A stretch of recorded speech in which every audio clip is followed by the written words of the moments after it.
Bhagavatam. Krishna, Hare Krishna, Krishna Krishna, Hare Hare, Hare Rama, Rama Rama, Hare Hare. We continue reading from Srimad Bhagavatam here on Canto 4, Chapter 9, and text 34. Maya titat prarthitam vyartham Maya titat Paratitam Vyartam chikitseva gatayushi Chikitseva Tayushi prasadya jagat atmanam Prasadya Jagat Atmanam tapasa dushprasadanam Tapasa Dushprasadanam Bhavachiddam ayacheham Pavachittam Ayache Aham bhavam bhagya vivarjitaha. Bhavam Bhagya Vivarjitaha. Translation and purport by His Divine Grace A.C. Bhaktivedanta Swami Srila Prabhupada. It is very difficult to satisfy the Supreme Personality of Godhead. But in my case, although I have satisfied the super soul of the whole universe, I have prayed only for useless things. My activities were exactly like treatment given to a person who is already dead. Just see how unfortunate I am, for in spite of meeting the Supreme Lord, who can cut one's link with birth and death, I have prayed for the same conditions again. So Dhruva Maharaj is continuing to lament that he desired something material, because that's keeping him for some time still here in the material world. So he's saying, I could have asked for liberation. I could have asked for, the Lord could have immediately cut my birth and death, and yet has prayed for something material. So it is like treating something given to a person who's already dead. Why is he saying that? Treatment given to a person who's already dead. Because actually the body is dead. We don't realize it. We are not able to realize because we are so attached to the body. We are thinking this body, that we are this body and this body is alive. We are not able to understand the soul. Sometimes it so happens that a devotee engaged in the loving service of the Lord desires some material benefit in exchange for this service. This is not the proper way to discharge devotional service. Out of ignorance, of course, sometimes a devotee does so, but Dhruv Maharaj regrets his personal behavior in this connection.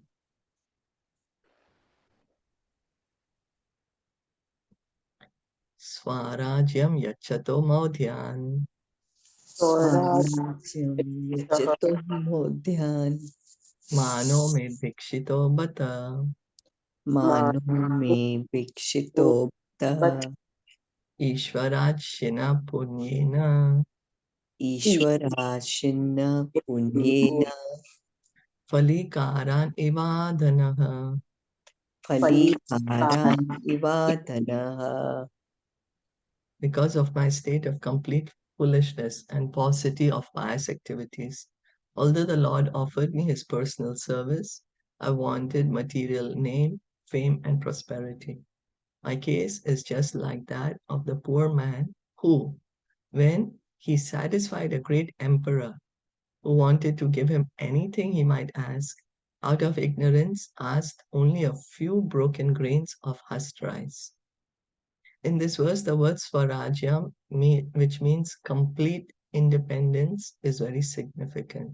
Swarajyam, complete independence. A conditioned soul does not know what complete independence is. Complete independence means situation in one's own constitutional position. So we are thinking, I'm independent. Let me do whatever I like to do. I can do whatever. Who's going to tell me what I have to do? Nobody can tell me. But we are not understanding that we are controlled by the modes of material nature. The modes, goodness, passion, ignorance, they bound us. They make us act according to the influence, according to their influence. Complete independence means situation in one's own constitutional position.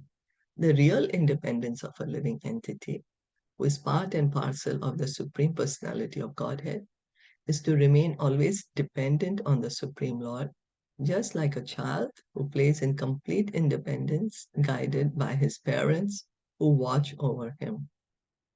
So we say, I want to be independent of Krishna. I don't want to be with Krishna. Then we are put here in the material world.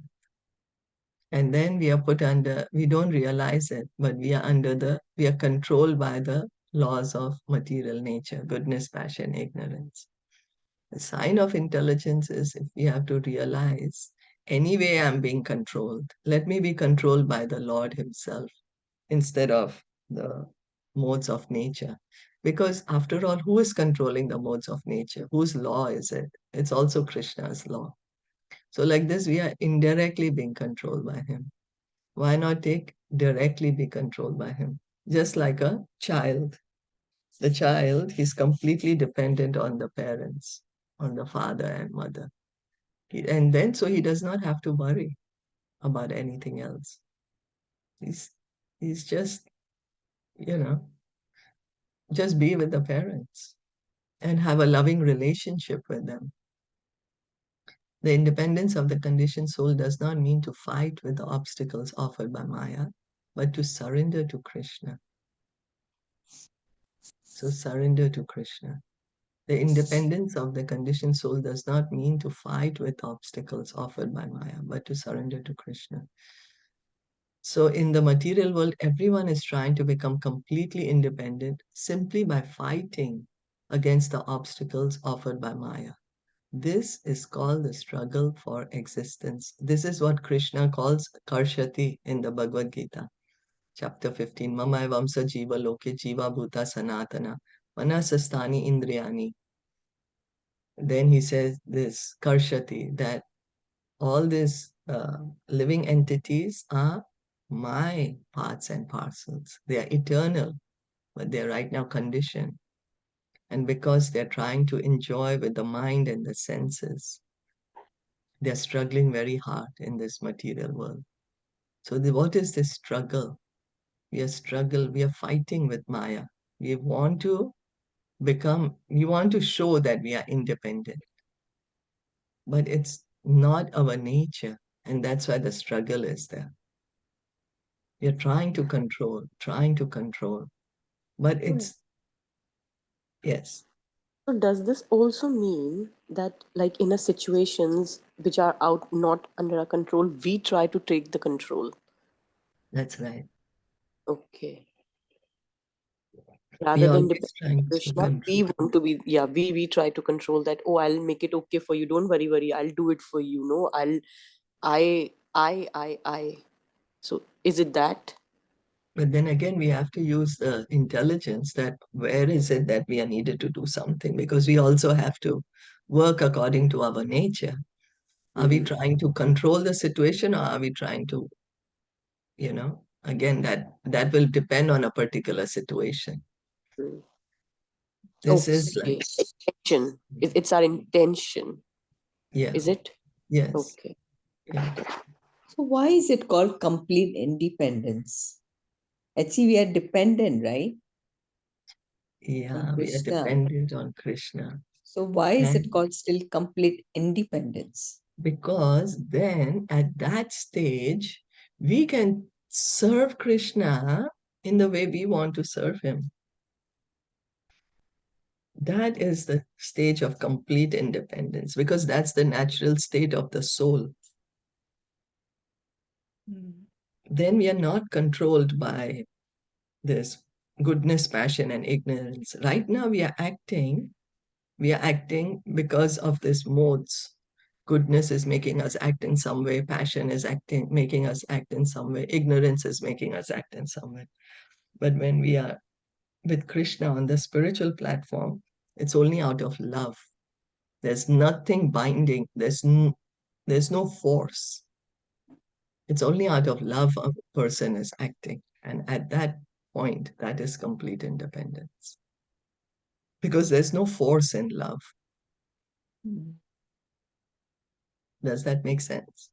Yeah. So that means complete independence from Maya and Yes, dependent on Krishna, Krishna. right? Yeah, that's Okay. right. That's right. Right now, also, we are dependent on Krishna, but we don't want to accept it. And that is Maya. We don't want to accept I'm completely dependent on Krishna. That's why all this struggle for existence, karshati, all we get into all these things, the struggles, because we don't want to accept. Mhm. So real independence is to be reinstated in the service of the Lord. At that point, the soul is independent. The soul is acting out of love only then. There is no force. Anyone who goes to the Vaikuntha planets or Golok Vrindavan planet is freely offering his service to the Lord. That is complete independence. Just contrary to this material overlordship, which we wrongly take to be independence. Many great political leaders have tried to establish independence, but due to such so-called independence, the people dependence has only increased. The living entity cannot be happy trying to be independent in the material world. One has to surrender, therefore, unto the lotus feet of the Lord and engage in his original eternal service. So we are thinking, it's all in our mind that I'm completely independent. I can do whatever I like, I can go wherever I like. But even here, okay, bound by goodness, passion, ignorance, we are. But we also have to see we are bound by the laws of the country. We have to follow certain rules and regulations.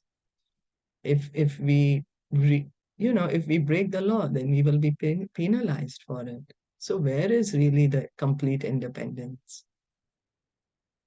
We are just thinking that it's like an infatuation with us.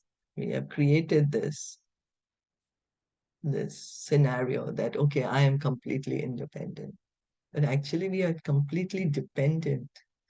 And once we can accept it honestly, when we can completely accept, yes, I am actually dependent on Krishna, then we surrender to him and we engage in the service. So So, hearing and chanting, so then that is complete independence. yeah, that's the original position. Mm, That's okay. our original position. There is no force. There is nothing is like we can act out of our own heart, as we want to engage, as we want to serve Krishna. It's not, we are not acting because goodness, passion, or ignorance is forcing me to do something. There's no law of karma that's forcing me to do something. It is only that pure relationship with Krishna, only out of love. Okay. Dhruva Maharaj regrets that he wanted material opulence and greater prosperity than that of his great grandfather, Lord Brahma. His begging from the Lord was like a poor man's asking a great emperor for a few grains of broken rice. So this is what Dhruv Maharaj is thinking. I'm going to the emperor. I mean, someone, imagine a poor man, he goes to the emperor and tells him, just give me some grains. He could have asked for so many riches and the emperor would have given it to him. So Dhruv Maharaj is feeling it's like that I can ask the Lord anything. I can ask the highest, which is Prema Pamartha Maha, love of Krishna. But I ask for uh, for just a kingdom. The conclusion is that anyone who's engaged in the loving service of the Lord should never ask for material prosperity from the Lord. The awarding of material prosperity simply depends on the stringent rules and regulations of the external energy. Pure devotees ask the Lord only for the privilege of serving Him. This is our real independence. If we want anything else, it is a sign of our misfortune. So our desire should be only with Krishna, to be with Krishna, to love Krishna, to have this relationship with Krishna. But we may have a lot of material desires. What do? We continue to chant. Continue to chant. Cheto Darpanam Arjanam. The heart will get cleaned up. We can't feel guilty or have material desires, but we are in the material world. What to do? Take shelter of the holy name. Take shelter of Kirtan. Take shelter of Krishna, my dear Krishna. Please accept me. And so Prabhupada would give a story in this connection also, that there is a poor woman. She collects wood in the forest. And then, so she has a bundle of wood over there. And it's a heavy bundle of wood. And so every day what she does is she puts the bundle of wood on her head, and then she goes to sell, get some money, but she's really very suffering, poor condition. So she meets to God. God asks her, what do you want? Ask me anything. She says, oh, help me put the bundle of this wood on my head. So Prabhupada would give this example that we are coming to Krishna, we are coming to God. He can give us anything, yet we are telling him, asking him for these material things, which are the source of our suffering. We can ask Krishna to give us love of Krishna, because that's the highest position, most valuable. Prema Pumartha Mahat, Lord Chaitanya says. Love of Krishna. Very, very difficult to get. Very difficult. But by Lord Chaitanya's mercy, we are hearing about it. It's becoming accessible to us. We can pray for that. Maitriya Vacha. Maitriya Uvacha. Nave Mukundasya Padaravindayo. Nave Mukundasya Padaravindayo. Rajo Jusasta Tabhavadrisha Janaha. Rajostat Bhavadasya Jana. Vanchanti Tadasyam Riteratham Atmano. Vanchanti tadasyam iti artham atmano. Yadrichaya Labdha Manaha Samridayaha. Yadrichaya labdha mana samridayaha. The great sage Maitreya continued, my dear Vidur, persons like you who are pure devotees of the lotus feet of Mukunda, the Supreme Personality of Godhead, who can offer liberation and who are always attached to the honey of his lotus feet, are always satisfied in serving at the lotus feet of the Lord. In any condition of life, such persons remain satisfied, and thus they never ask the Lord for material prosperity. So Maitreya Muni is speaking to Vidur, and he's telling him about the pure devotees of the Lord, the pure devotee of the Lord. The Lord is being called Mukunda because he can offer liberation. That's why he's called Mukunda. He's the one that Mukundasya, the Lord who can give liberation. This is Krishna's name. Because he can give liberation, he's called Mukunda. So, but what do the pure devotees want? They always want to engage in pure devotional service.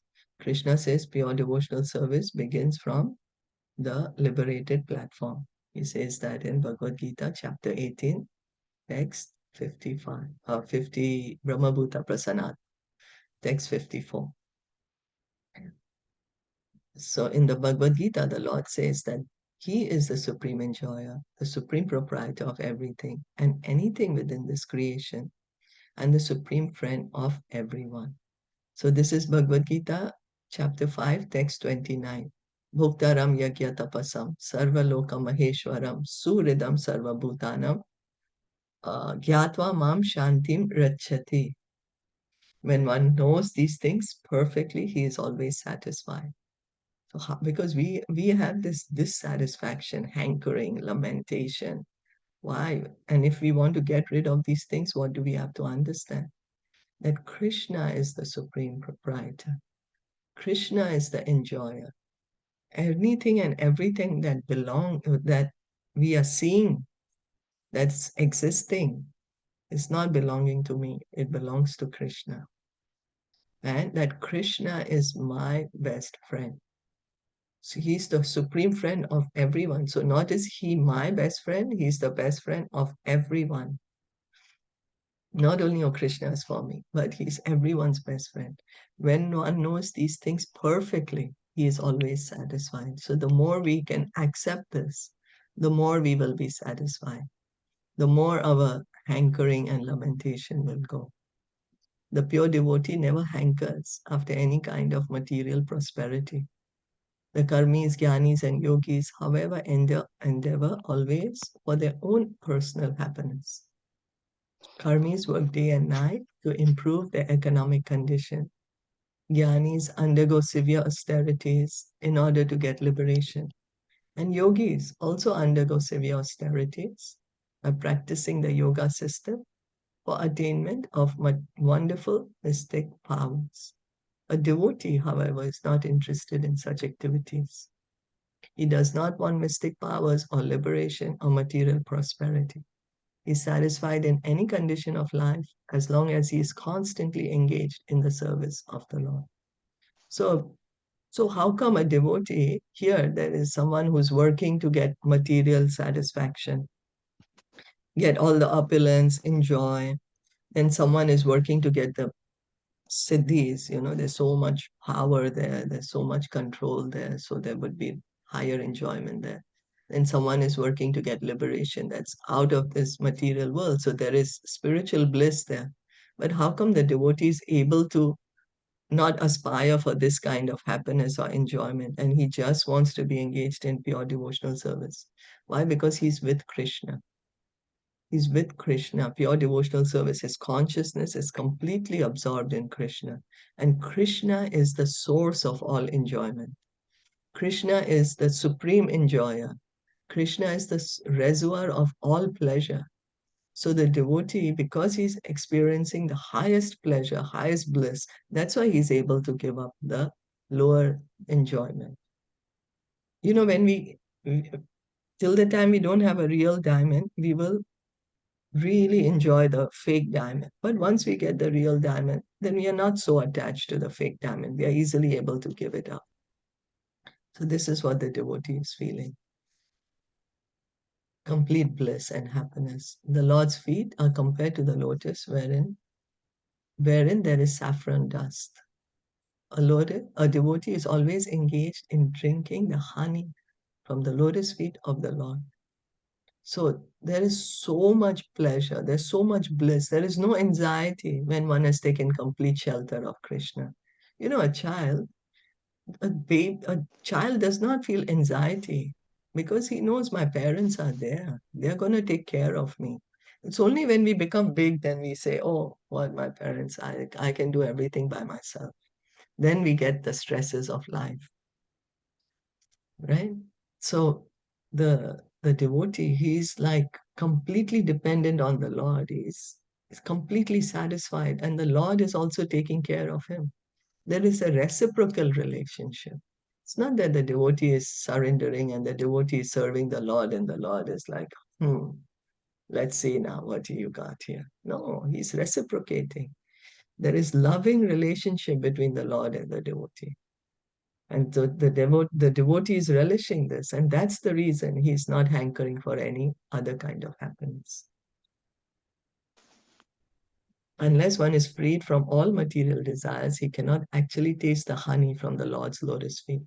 One has to discharge his devotional duties without being disturbed by the coming and going of material circumstances. Now, it's difficult. It's difficult. Why? Because we are so attached.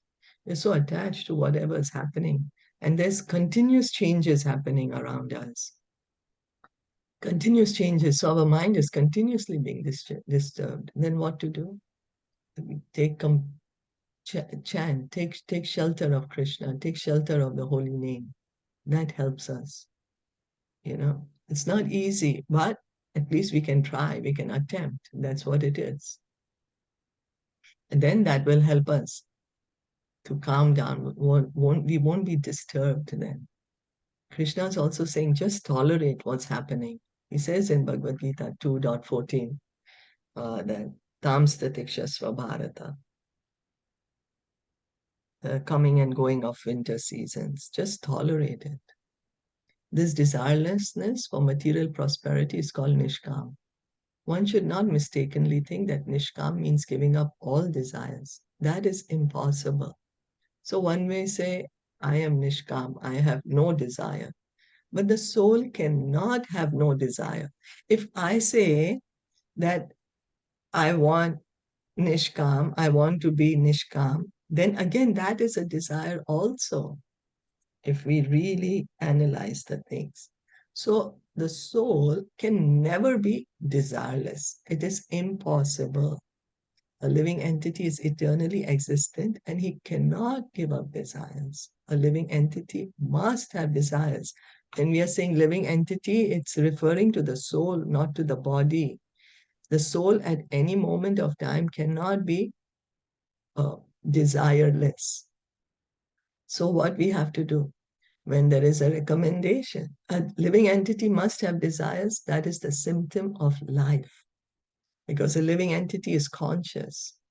So he has desires. This is the soul. When there is a recommendation to become desireless, it is to be understood that this means that we should not desire anything for our sense gratification. So desireless means to desire to be with Krishna, desire to hear and chant. That means it's desirelessness. Desire to serve Krishna, desire to come back to the spiritual world. So all these are spiritual desires. We have to simply change our material desire to spiritual desire. That is being desireless. Why? Because that's the original position of the soul, of the living entity. For a devotee, the state of mind, nishpraha, is the right position. Actually, every one of us already has an arrangement for our standard of material comforts. A devotee should always remain satisfied with the standard of comforts offered by the Lord, as stated in the Ishopanishad, Tena Tyaktena Bunjitaha. This saves time for executing Krishna consciousness. So Krishna is maintaining us. Krishna is the one who's taking care of us. And of course, we need to do our duties, whatever we need to do. Krishna himself says in the Bhagavad Gita to Arjuna, do your duty, but do it for my satisfaction, keeping Krishna in mind, for his pleasure, doing our duties for the pleasure of Krishna. And we continue to hear and chant, hear and chant. Is that okay? Yes. Thank you so much for listening and enjoying it. Srimad Bhagavatam ki jai, Srila Prabhupada ki jai, Gaur Bhakta ki jai, Hare Krishna. Hare Om.